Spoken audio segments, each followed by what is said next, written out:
I'm just so delighted to be part of the delegation welcoming the world to Alberta.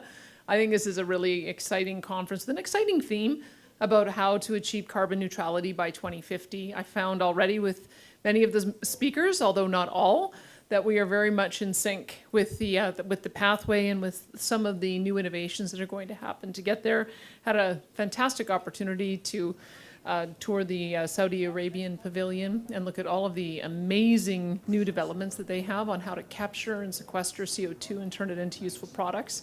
So I think you're going to see a race between Alberta and some of these other jurisdictions to make sure we can adopt the same technologies.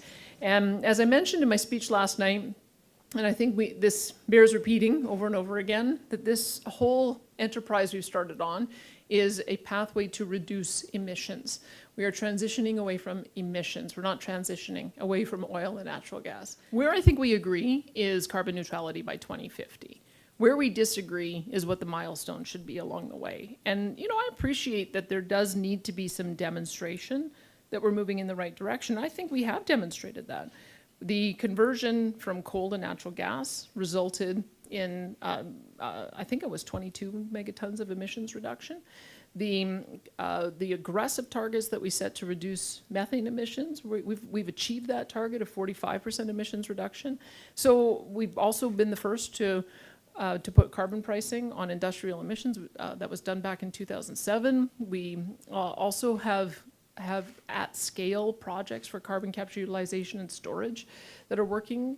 We've got the carbon trunk line. We've got major industrial players that are talking about their pathway to get to net zero. So I feel like we are demonstrating that we are taking those steps. And it's a matter, I think, of getting the federal government to acknowledge that that's progress. And there's just certain things we have to work with the federal government on. I don't know if anyone was in the room last night, but lead balloon might describe the way the energy ministers or the natural resources ministers' comments went over.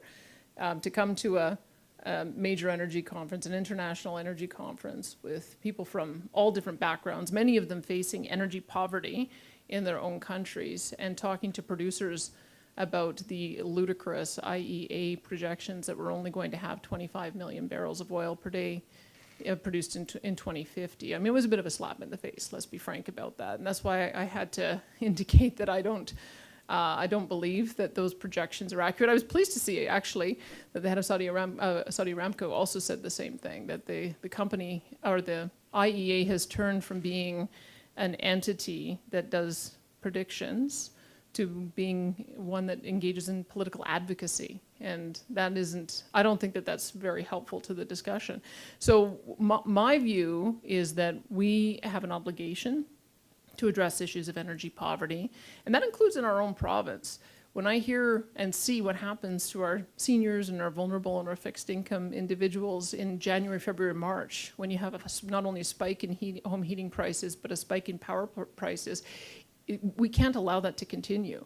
We've looked at this, at the numbers, and if we were to just allow for the natural capital turnover, it would be $92 billion by 2050. If we were trying to compress that, not only would it cost that $92 billion, it would have cost an additional $52 billion to be able to achieve that goal within the next 13 years. And that could be anywhere from 2 to 5 times increasing the cost of electricity. That's just not affordable, not attainable. And we should be mindful that when you end up with that kind of hardship that you're putting on our most vulnerable citizens, there's going to be a backlash.